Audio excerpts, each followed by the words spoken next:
आज शिवरात्रि के शुभ अवसर पे हम लोग एकत्रित हुए हैं और ये बड़ी भारी बात है कि हर बार जब भी शिवरात्रि होती है तो मैं दिल्ली में रहती हूँ। हमारे सारे शरीर,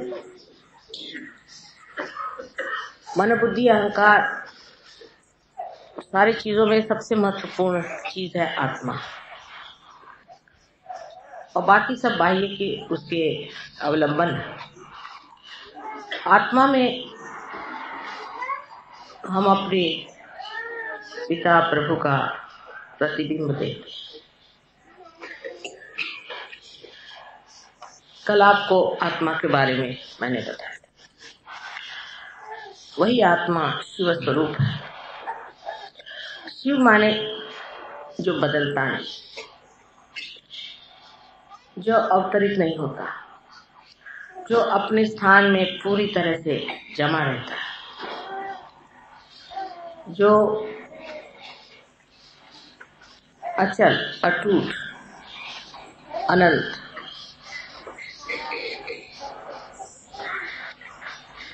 ऐसा वर्णित है। उस शिव की आज हम अपने अंदर पूजा कर रहे हैं। वो हमारे अंदर प्रतिबिंबित है। कुंडलिनी के जागरण से हमने उसे जाना है और उसका प्रकाश जितना जितना प्रज्वलित होगा उतना हमारा चित्त भी प्रकाशमय होता है। लेकिन इस शिव के ओर ध्यान देने की बहुत जरूरत है। शिव के प्रति पूर्णतया उन्मुख होने के लिए, उस तरफ अपने को पूरी तरह से ले जाने के लिए हमें जरूरी है कि ये समझ लेना चाहिए कि उसकी तैयारी क्या है। जैसे एक कंदील में आपने जोत बार दी, लेकिन कंदील इस योग्य न हुआ कि उस जोत को अपने अंदर संभाले,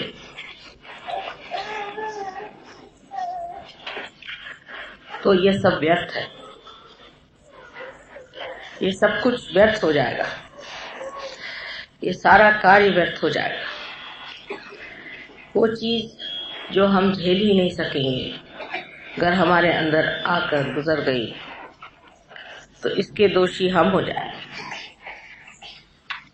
इसके बारे में हम लोग अभी बहुत अनभिज्ञ हैं कि इसका तेज, इसका सौंदर्य सारे संसार को प्रभावित करता है और सारे संसार में इसकी महिमा इतने जोरों में फैलती है कि उसके लिए कोई भी ऊपरी तरीके से बताने की जरूरत नहीं।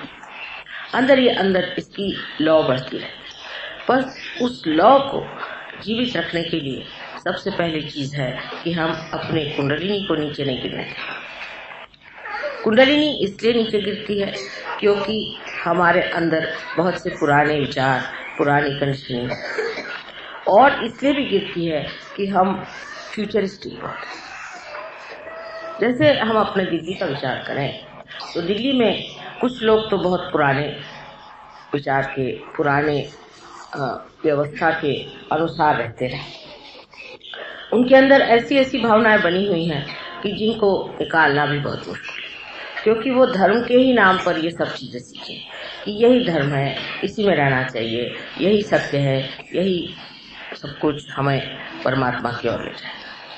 ऐसे जो लोग विश्वास लेके चले हैं उनकी भी कुंडलिनी बहुत देर ऊपर नहीं ठहर पाती, वो फिर खिंच जाती है लेफ्ट साइड। इसलिए सबसे पहले याद रखना चाहिए कि हमारी जो पुरानी धारणा है उन्हें हमें बहुत कुछ तोड़ना पड़ेगा। जो गलत चीज है, जो सही है उसे जरूर लेना, लेकिन जो गलत है उसे तोड़ना पड़ेगा। अगर हमने उसे तोड़ा नहीं तो कुंडलिनी ऊपर ठहर नहीं सकती, वो खिंच जाएगी। दूसरी बात जो दिल्ली में ज्यादा है, क्योंकि यहाँ लोग सरकारी हैं, यहाँ कार्य ज्यादा करते हैं, इंडस्ट्रीज हैं, सब कुछ राइट साइडेडनेस बहुत है। उसमें बहुत सी चीजें हमारे लिए बंधनकारी। एक तो हर चीज में हम जैसे कोई मिलिट्री के तरीके से चलते हैं। जैसे समय की बात है, अब बहुतों ने मुझसे कहा कि महाशिवरात्रि 5 बजे नहीं हो सकती, किसी ने कहा 4 बजे कर लो, उससे बस हमको मिल जाएगी। अब मैंने कहा भाई ये तो ठीक नहीं, कैसे किया जाए। अब आप शिव जी को मॉडर्न तो नहीं बना सकते, शिव जी के हाथ में घड़ी तो बंदी नहीं है। तो इस तरह से सबने हमसे कहा कि माँ किसी तरह से आप जो है आप ऐसा करें कि हमारी जो समस्या है वो सुलझ जाए। तो मैंने कहा कि क्या समस्या है? कहने लगे कि हमारी बस जो है वो टाइम से नहीं आएगी, तो आप ऐसा तो कर दीजिए कि बस टाइम से आ जाए, रात को 12 बजे आ जाए।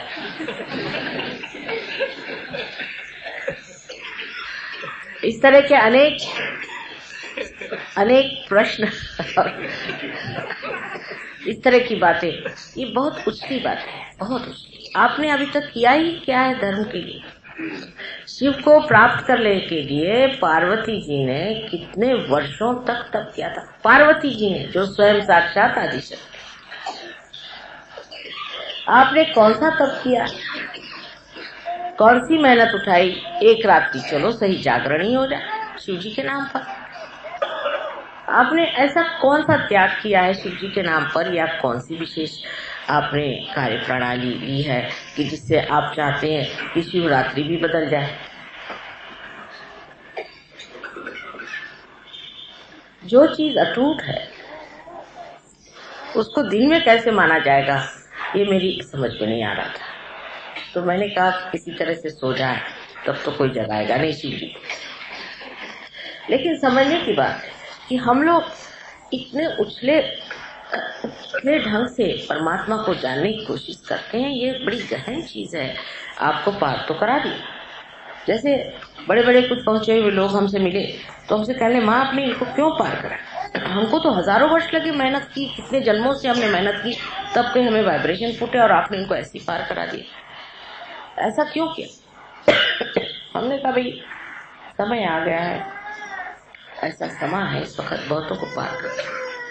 लेकिन इसका मतलब ये नहीं कि आप लोग उदासीन तरीके से इसकी ओर देखें और अपनी साधना ऐसी कर दें कि जो बिल्कुल ही निम्न स्तर की। और इसी पर मैं आज आपसे कहना चाहती हूँ, दिल्ली में खास कर मैं एक चीज देखती हूँ कि लोगों में साधना बहुत कम है। ध्यान कैसे करना चाहिए, ध्यान में कैसे बैठना चाहिए, ध्यान का कार्य कैसा होना चाहिए, ये सब जानने के प्रति बहुत कम लोग रहते हैं। ज्यादातर मेरी बीवी ठीक हो जाए, मेरा लड़का ठीक हो जाए, मेरी लड़की की शादी हो जाए, लड़की की शादी हो जाए और मेरा घर बन जाए, और अगर ज्यादा से ज्यादा कि एक आश्रम बन जाए। हम अपने अंदर अगर शिव को जागरूक रखना चाहते हैं तो पहले हमें आश्रम बनना चाहिए। उसके लिए तपस्या होती है, उसके लिए मेहनत होती है। बगैर मेहनत के कार्य नहीं होता। बगैर मेहनत के मैंने आपकी कुंडलिनी नहीं जगाई, ये समझ लेना चाहिए। कहने को तो ठीक है कि स्वभाव है, स्वभाव तो हजारों वर्षों से रहा है, लेकिन कुंडलिनी जो जगाई है बड़ी मेहनत की, मैंने भी बड़ी तपस्या की। उस मेहनत की वजह से ही आज आप हजारों के तादाद में पार हो रहे हैं। और उतना ही नहीं, अब भी बहुत मेहनत करती हूँ, बहुत मेहनत करती हूँ। इतनी मेहनत करती हूँ कि कभी कभी लोग घबरा जाते हैं। लेकिन आप लोगों के लिए मैं देखती हूँ कि मैं साल में 2-3 दिन के आती हूँ, उस दिन भी आप यही कहते हैं कि माँ 4 बजे आप शिवरात्रि करिए। कुछ भी अपने अंदर डिसिप्लिन नहीं होगी। हम अपने शरीर को जब तक इसमें जीतेंगे नहीं, तब तक इसमें मंदिर कैसे बनेगा।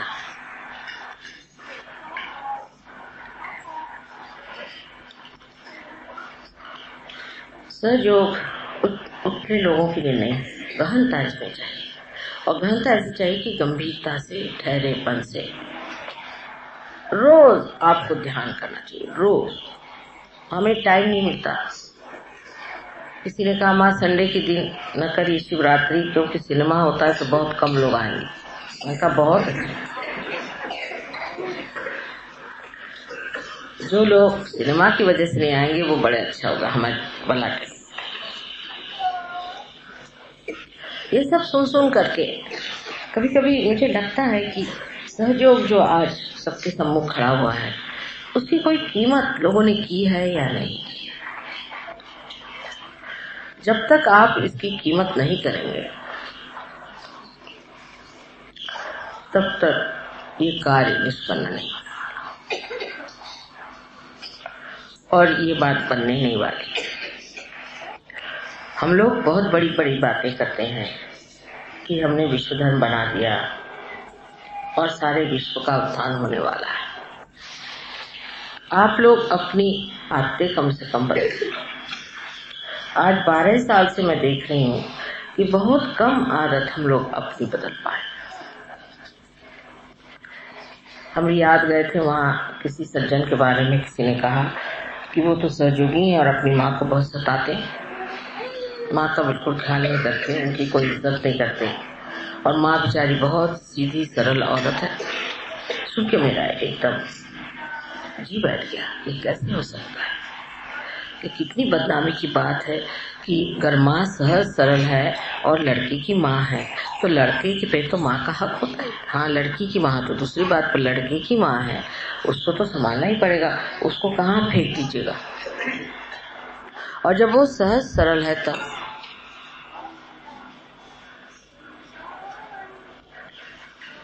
जब उसकी इतनी सी भी छोटी सी भी त्रुटि होती है तो दुनिया उसे देखती है। सहयोगी जरा सी भी गलती होती है उसे दुनिया देखती है। और बहुत बार मैंने ये देखा कि लोग ये कहते हैं कि आश्रम में जाओ तो ऐसा लगता है कि सहयोग नहीं करना चाहिए, क्योंकि यहाँ के लोग बड़े उद्दाम हैं, बहुत बदतमीजी से बात करते हैं, बहुत अहंकारी लोग हैं, बड़े अभिमानी हैं, और इस तरह से हमको ट्रीट करते हैं कि अच्छा नहीं लगता, उनमें कोई प्रेम ही नहीं। क्योंकि आपसी की बात है, मैं आपसे कह रही हूँ कि आप इसको सुव्यवस्थित करें। प्रथम तो हमें अपनी रचना जो होती है, जो कि जीभ हमारी है, उसको बहुत ही ट्रेनिंग देनी पड़ेगी। पहले तंबाकू खाने से, दुनिया भर की चीजें करने से हमारी जीभ खराब हो गई। दूसरे गुस्सा करने से भी हमारी जीभ खराब हो गई। और जीभ में खाने की भी बड़ी लालसा है। जीभ अगर ठीक हो गई तो मैं सोचती हूँ कि 50% काम हमारा हो। जीभ का मतलब यह है कि हर समय खाने की लालसा करना, दूसरों से बुरी तरह से बात करना, दूसरों को झाड़ना, गंदी बातें मुंह से निकालना, ज्यादा वाचालता करना, ये सब बातें सहयोगियों को शोभा नहीं। और खाने के मामले में भी लोगों में मैं देखती हूँ कि इतनी ज्यादा रुचि है खाने में कि रात दिन विचारिए कि क्या खाना, यानी मुझे तक खिला के आप लोग मार डालते हैं। मुझे तो कोई रुचि नहीं खाने में, आप जानते हैं, मुझे तो कोई चीज का कोई शौक ही नहीं कि ये चीज बस जाना मिल जाए काफी है। आप तो जानते हैं मुझे खाने की कोई रुचि नहीं, मुझको समझ नहीं आता है कि इतनी क्या रुचि खाने की होती है। क्या मैं खाना बहुत अच्छा बनाती हूँ, लेकिन खाने की रुचि नहीं। तो आपके लिए मैं सामने बैठी हूँ, बोलते वक्त जो भी हो आप ऐसी बात करें जिससे दूसरों का हित हो। लेकिन नहीं है, ऐसा नहीं होता है। और एक बिल्कुल उथलेपन में पहले तो अपनी जीभ को ही ठीक करना है। अपनी जीभ जो है एक मधुर स्वरों में, मधुर शब्दों में बांधनी चाहिए।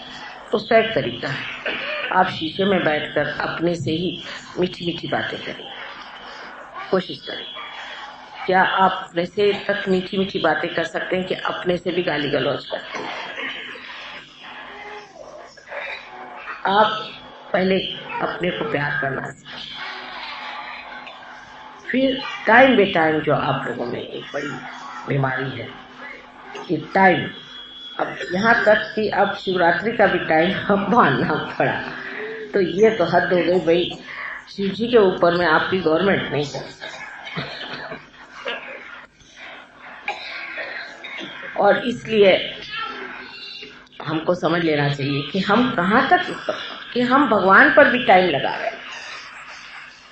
जिन्होंने टाइम बनाया उन्हीं पर हम टाइम लगा रहे हैं, और सारा टाइम बचा के करते क्या है यही मुझे समझ नहीं आता। आप कितनी देर ध्यान करते हैं, कितनी देर आप प्रगति करते हैं। ये जो राइट साइड एटीट्यूड है ये भी बहुत गलत है।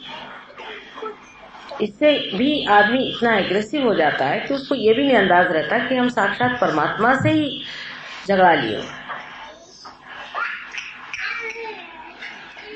इसको भी आपको घटाना चाहिए, धीरे धीरे इसको डिसिप्लिन करना चाहिए। इससे आप अनेक काम कर ले, अनेक काम आपके हाथ से हो जाएंगे। और अगर आप टाइम की पाबंदी रखेंगे तो होगे ही नहीं, कभी नहीं हो सकता। और खास कर इस देश में तो बिल्कुल ही नहीं होता। और जिन देशों में इतना टाइम बांधा था वो सिर्फ युद्ध के लिए, कि वो युद्ध में आ रहे हैं 11 बजे तो हम 10:30 बजे जाकर उनको कत्ल करते। सहयोग में कोई युद्ध नहीं है तो प्रेम की बात है। प्रेम में टाइम किसको याद करता है? आपको पता नहीं, पहले शिवरात्रि की पूजा करीबन कुछ नहीं तो 8-8 घंटे होती थी। और कभी कभी हम 9 घंटे एक जगह बैठे, 9 घंटे एक बार भी उठे नहीं, ऐसा भी रिकॉर्ड आपके दिल्ली में है। 9 घंटे कंटिन्यूस।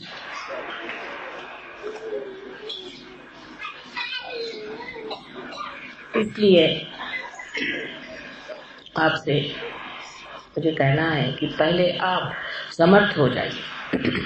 जब तक आप समर्थ नहीं होते हैं तब तक मुझे डर ये लगता है कि कोई भी अगर बड़ा भूत यहाँ आ जाए और कोई भी तांत्रिक यहाँ आ जाए या कोई ऐसा आदमी आ जाए जो कि जरा सा भी आपसे जोरदार नेगेटिव हो तो आपको खा जाएगा सबको। मैं इस पर आपको एक उदाहरण देती हूँ। ब्राइटन एक जगह है जहाँ पर कि समुद्र होते हुए भी लोग बहुत फ्रेंडली जिसे कहते हैं, उथले लोग होते हैं।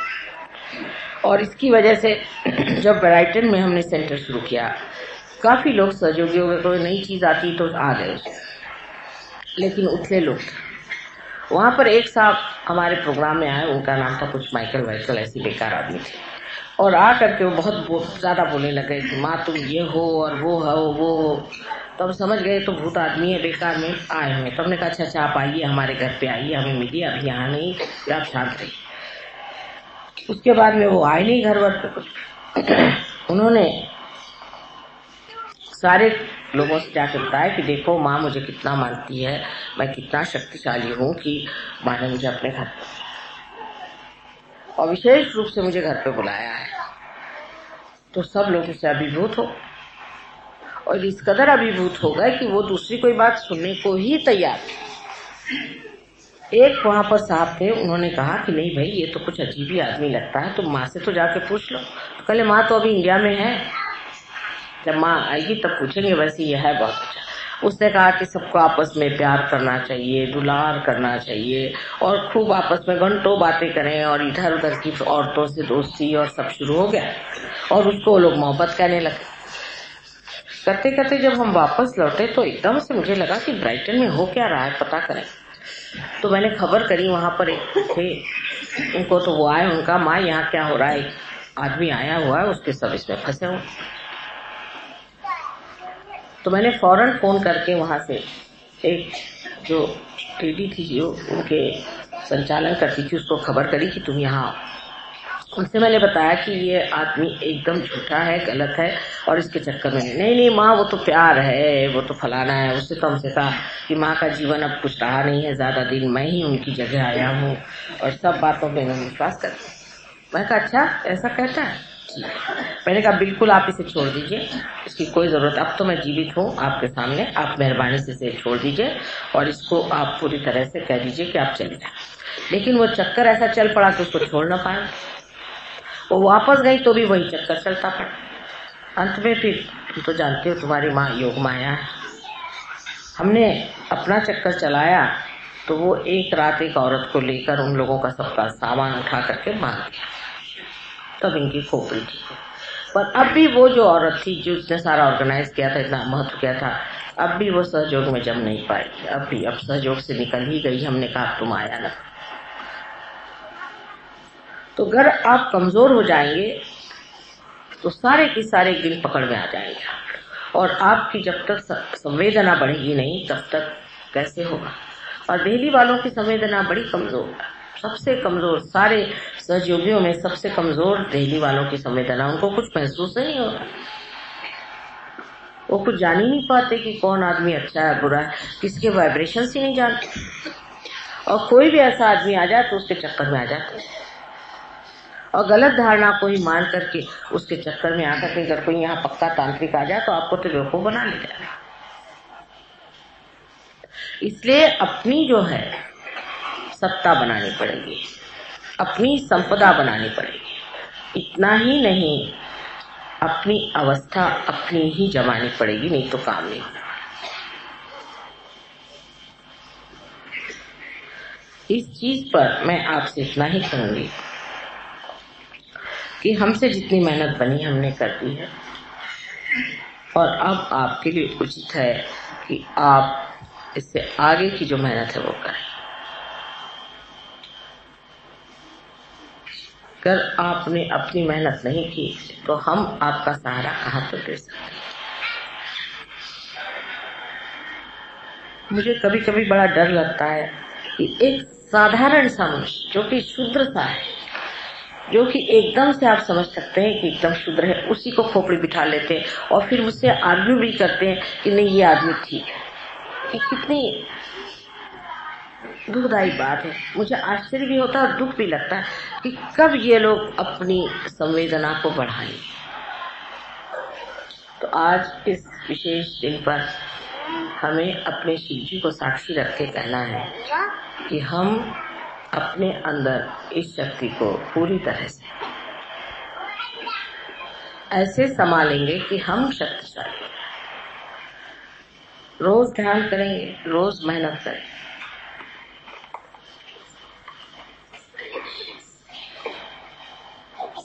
अगर ये वचन हो जाए तो मेरे ख्याल से किसी की मजाल नहीं कि आपके ऊपर हाथ चलाए या आप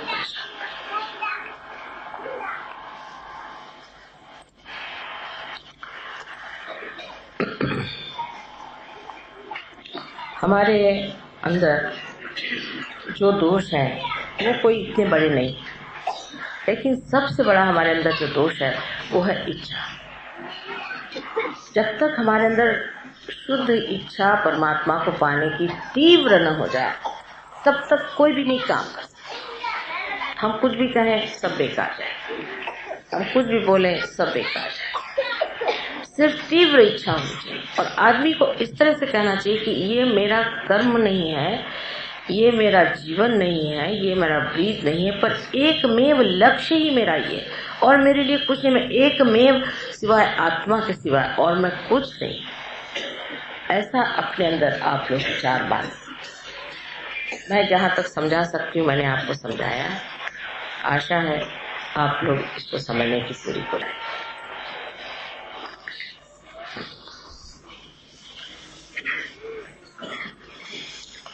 अब हम लोग सबसे पहले श्री गणेश का पूजन करें। श्री गणेश का पूजन बहुत थोड़ा सा करने का है, ज्यादा देर नहीं। उसके बाद देवी पूजन हो करके और उसके बाद फिर हम गुरु पूजन करेंगे। इसको कि कहना चाहिए कि शिवरात्रि का पूजन है, क्योंकि शिव ही हमारे गुरु, आत्मा ही हमारा गुरु। इसलिए इस गुरु की आप पूजा आज कर रहे हैं, और इसलिए वो दोनों ही पूजा एक तरह से एक ही हो जाती है, क्योंकि ओंकार स्वरूप गणेश है, देवी पर आत्मा की शक्ति है, और आत्मा शिव है। इस तरह से तीनों चीज एकाकार है। आज का दिन बहुत ही शुभ है। आशा है शुभ मुहूर्त पे शुरू हुआ है और आपके अंदर ही सब कुछ शुभ करेगा।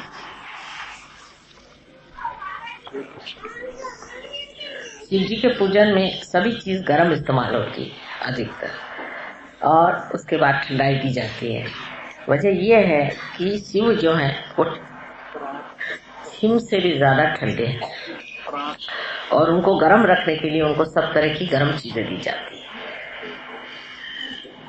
हम लोग गर्म हैं, इसलिए हमें ठंडे करने की चीजें लेनी पड़ती है। और जो आप एकदम कल बहुत लोग एकदम से ठंडक बहुत आ गई, बहुत लोगों को बहुत ठंडक लगी, लेकिन फिर गर्म हो गए, फिर ठंडे गर्म चलते हैं। जब ठंडे हो जाएंगे मामले, तब सोचना चाहिए कि शिव का तत्व हमारे अंदर जागृत हो गया। तो आपको गर्म लेने की जरूरत नहीं है कि आप कोई कहने लगा कि शिव जी जो तो भंग पीते थे तो हम पियेंगे, आप कोई शिव जी नहीं, तो फिर आप धतूरा भी खाइए, और वो नहीं होता तो जहर भी पी के दिखाइए, क्योंकि शिव जी ये काम करते थे इसलिए हम भी करेंगे। ये जो लोग कहते हैं उनको पहले देखना चाहिए आप क्या शिव जी हैं? आप क्या हलाहल पी सकते हैं क्या? नहीं पी सकते। जब वो नहीं हो सकता है तो फिर उनके साथ मुकाबला करने में क्या अर्थ है? इतना ही हो सकता है कि उनके चरणों में हम शरणागत हो सकते हैं, और यही होना चाहिए। कोई चीज ठंडी ले ली और उसके बाद आपने गर्म चीज ले ली तो बदन पे शीत, वो जो शीत है जिसे आर्टिकेरिया कहते हैं, इस तरह की जितनी एलर्जीज है ये शिव जी के दोष है। और उसमें आपका इलाज है, आप गेरू बदन पे लगाएं, या चाहे आप थोड़ा गेरू घिस के लिए, जिसको एलर्जीज होती है उसको सबको गेरू घिस के लगाएं, गेरू घिस के बदन पे लगा ले, या उसको खा भी सकते 7 मरतबा उसको अगर घिसा जाए और घिस करके चंदन के जैसे और उसे खाया जाए तो आपकी एलर्जी ठीक हो जाती है, क्योंकि फिर वो गेरू गर्म होता है, कैल्शियम है। यही भस्म भी जो है वो व्यवस्थित रूप से बनाया गया हो, किसी हवन में से निकाला गया हो, तो उसको भी अगर आप इस्तेमाल करें तो आपकी एलर्जी ठीक हो जाएगी। इस वक्त माँ को भी इसलिए चढ़ाया जाता है को, क्योंकि उनके अंदर भी इतनी शीत है कि बाहर की गर्मी से हो सकता है कि उनके ऊपर एलर्जीज आ जाए और उनके बदन में उस तरह की चीजें न हो जाए, इसलिए उनको गर्म रखा जाता है। एलर्जी तो नहीं होती है, लेकिन अगर पूरी तरह से गेरू और भस्म नहीं रखा जाए तो हमारे तक हमने देखा कि हमारे पैर में एकदम से आर्टिकेरिया हो जाता है, यानी एक इसकी जरूरत होती है। उस वक्त टेम्परेचर बहुत लो होता है, इसलिए गेरू की जरूरत होती है, गेरू और भस्म की जरूरत होती है। ये नए लोगों में होता है, पुराने लोग नहीं करेंगे। अब सब लोग आके जम जाएंगे, जैसे अब हम अंदर गए सब लोग लाइन से खड़े हो गए। ये चीज दिल्ली में ही होती है, ये भी बताओ, मैं कहीं और नहीं माने नहीं, क्योंकि जो चीज हम कहते हैं वो बड़ा गहरा अर्थ होता है। मैं नहीं चाहती कि आप पे गणों का परिणाम आ जाए। एक बार हम अहमदाबाद गए, वहां पर किसी घर ठहरे, तो हमने उनसे कहा कि देखो हम जा रहे हैं, लेकिन हमारे पलंग पे 3 दिन किसी को सोने मत दे। उनको लगा ऐसी माँ ने कहा होगा, तो उनकी लड़की सोई, तो उसने कहा कि रात भर तो मुझे नींद नहीं है और कोई मुझे गुदगुदी कर रहा था जैसे मैं वहां से। दूसरे दिन उनकी नौकरानी सोई, तो उस नौकरानी पे एकदम से ऊपर से ऐसा लगा जैसे कि उसके ऊपर कोई चीज आके गिर गई सर। तो उठ के देखा कोई चीज थी नहीं, वो भी उठ के भाग गया। तीसरे दिन फिर उन्होंने क्षमा मांगी कि माँ हमने गलती कर दी, हमको नहीं करना। बड़ों का हाथ बड़ा खराब होता है, ऐसा हाथ मारते छपट्टा मारते, मैं ध्यान देती रहती हूँ हाथ से। उनको सब हमारा प्रोटोकॉल मालूम है, कहाँ पर जाना है कहाँ। अपट से बीच में आप लोग पैर छू लेते, पट से फिर रास्ते में खड़े हो गए, माँ ये बात है, ऐसे नहीं करना, एक नियमबद्ध तरीकों से चलना है। देखिए आप अब विराट के शरीर में जा रहे, अब विराट कोई परवाह है, वो आपको सब देख रहा है, अपनी बात लेकर के रोना है। माँ देखो मेरे ऐसे हो रहा है, मेरे बाप कैसा हो रहा है, मेरे माँ कैसा हो रहा है, मेरे भाई कैसा हो रहा है, मेरे घर कैसा। जिसने ये बातें शुरू कर दी उसको तकलीफ ही होने वाली। आप शांति में विश्वास पूरा करके कि हाँ मैंने माँ से कर दिया, ठीक हो जाएगा, ऐसे लोगों का भला होता है, मैं पहले बता। और जो लोग बहुत सामने सामने बैठ करके और आगे आगे दौड़ते हैं, उनके बड़ा बुरा होता है, मैं पहले बता। एक तो सहयोग से ऐसे लोग निकल ही जाते हैं सहज में, तो आगे पीछे करने कोई जरूरत नहीं। आप जब आ गए समुद्र में तो तैरते रहिए आराम से, आपको तैरना सिखा दिया, अब उसमें क्या जबरदस्ती। अब ये दिल्ली की एक खास चीज मैंने देखी, अभी तक ठीक ही नहीं हो रही, पता नहीं क्यों। और जो लोग पहले के हैं उनको कोई देखते नहीं है, दिल्ली वाले जो नए आते हैं वो घोड़े पे ही सवार आते हैं। ऐसा नहीं होना चाहिए। जो आगे लोग आ चुके हैं वो किस तरह से रह रहे हैं, कैसे बैठ रहे हैं, कहाँ तक है, ये रह रहे हैं। और फिर किसी को वर्मा साहब तो कहते हैं मैं किसी को कुछ कहना ही नहीं चाहता, लोग मुझको दोष दे रहे, उनको क्या दोष दे रहे, मैंने कहा है। ये कोई समझने की बात है कि आप में कितनी ज्यादा डिसिप्लिन है, कितना कायदा है। कायदा परमात्मा का कायदा समझ। अब ऊपर गए वहां 25 आदमी खड़े, बाहर निकले तो 10 सर पे ऐसा कायदे में जहां बैठे वहीं बैठे। खानवे स्थान पे अपना तकिया नहीं छोड़ने, जहाँ बैठे आराम से माँ के साथ ही संबंधित बैठे, ये समझना चाहिए।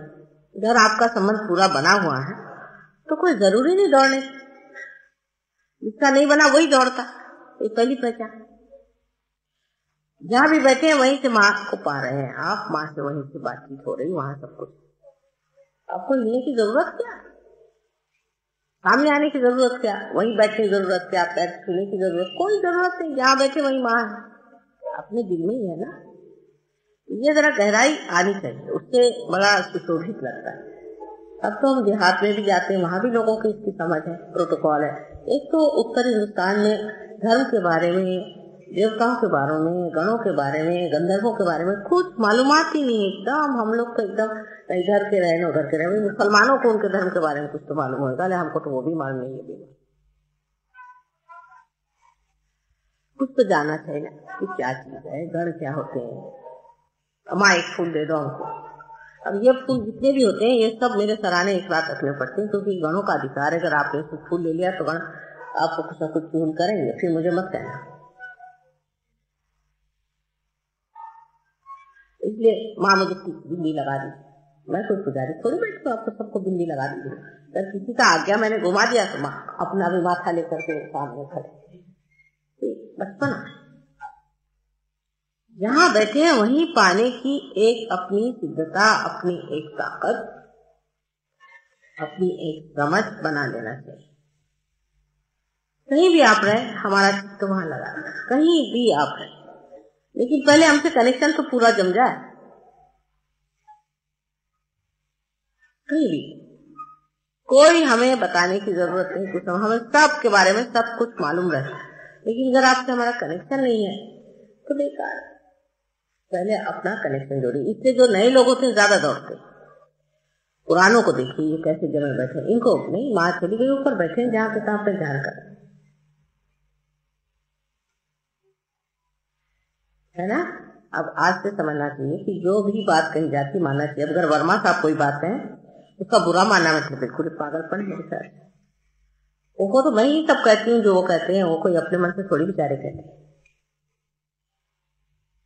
तो फिर कहेंगे कि वहाँ कोई प्रेम ही नहीं। आप आते साथ आपको सर पे बिठा लीजिए, यहाँ कोई वोटिंग थोड़ी होने वाला है कि आपकी कोई चापलूसी करेगा, आइए जी बैठिए, ये कुर्सी पे बैठिए, आपके लिए तखत लगाते, तो नहीं होगा। आप अगर कायदे से नहीं रहेंगे तो बताया जाएगा। यहाँ कोई बड़ा छोटा नहीं देखा जाता, कायदे से रहना और न रहना ये चीज है।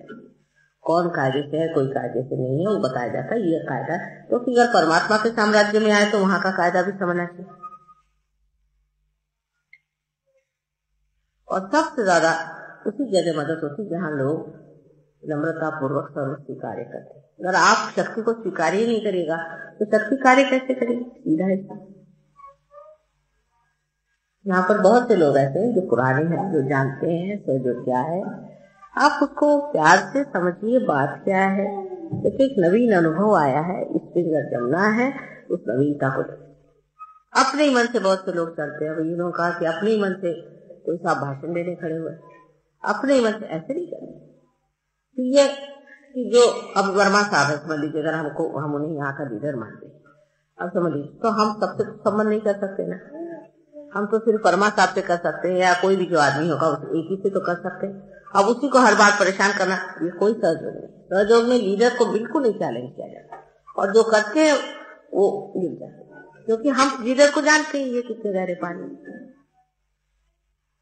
हम हमारा उनसे संबंध है, हम जानते हैं। अब हर आदमी यहाँ लीडर होने वाला नहीं है। सहयोग जो लीडर का मतलब ये नहीं कि कोई ऊंचे हो गए या कुछ, पर वो जानते जानकार हैं, उनका हमारे से संबंध बना हुआ है, उनको कोई बात हो तो हमसे वो डायरेक्टली कहते हैं, ये मतलब उसका ये मतलब नहीं कि वो कोई आपकी खोपड़ी पे बैठे हो, ये बात है। लेकिन अगर वो गलती करेंगे तो मैं तो पकड़ूंगी उनको कि बस आप जो भी वो करें बिल्कुल जैसे कोई हमारे हाथ है इस तरह से करें, इसमें कोई भी आदमी उनको चैलेंज न करे। वो जो ठीक समझेंगे, जो उचित समझेंगे वो करें और आप उनकी बात सुना करें, ये बात बहुत जरूरी है। फिर दूसरा ये भी है कि छोटे छोटे उम्र के भी लड़के आ जाए, वो अपने को एकदम अफलातून समझ ले आते, ये बेकार बात। बड़ों का मान रखना अपने देश की संस्कृति का एक लक्षण है। ये नहीं कि एक छोटे से कल खड़े हो गए और बकने शुरू कर दिया, उसे सारा तहस हो जाता है। हो सकता है कि जो यहाँ के बड़े लोग हैं वो भी अपना कॉन्फिडेंस खो दे। आप अगर अपने बड़ों पर हंसना शुरू कर दे, उनका मजाक शुरू कर दे, तो वो कुछ भी नहीं कर, उनको कुछ भी ना समझे, अपने मन से जो चाहे सो करने लग जाए। और फिर ये सोचना है कि कलेक्टिव जो आदमी होता है उसका संबंध जो है एक पूरे से होना चाहिए। जैसे ब्रेन से आपका संबंध है बीच में सब चीजों। अगर आपका ब्रेन से ही संबंध टूट गया तो हो नहीं सकता। अच्छा, ब्रेन का जिससे संबंध है उससे आपका संबंध टूट गया तो भी हो नहीं सकता। इसका मतलब आप मैलिग्नेंट हो गए, कैंसर हो गए। ऑन योर ओन नहीं हो सकते आप सोचोगे, सब एक के साथ जुड़े हुए हैं इस तरह। इसके लिए थोड़ा सा आपको थोड़ी नम्रता। अभी कोई जब बड़ा काम यहाँ निकाले तो बनेगा नहीं सहयोग का, मैं बता। जैसे कि कोई बड़ी गुरु पूजा निकाले करना है, यहाँ नहीं हो सकता मुझे मालूम, क्योंकि अकेले 4 आदमी बस दौड़ेंगे, ऐसा और जगह नहीं है। हाँ, हालांकि वहां मैंने मेहनत ज्यादा करी है, मैं मानती हूँ। आप लोग अगर मेहनत करें तो उनसे भी आगे जा सकते हैं। और आपस में एक दूसरे का आदर करना चाहिए। आप सब संत साधु बड़ा एक दूसरों का आदर करें। एक संत को अगर पता हुआ कि दूसरे संत आए तो बहुत आदर से आप वाकई संत साधु, आप पहुंचे हुए,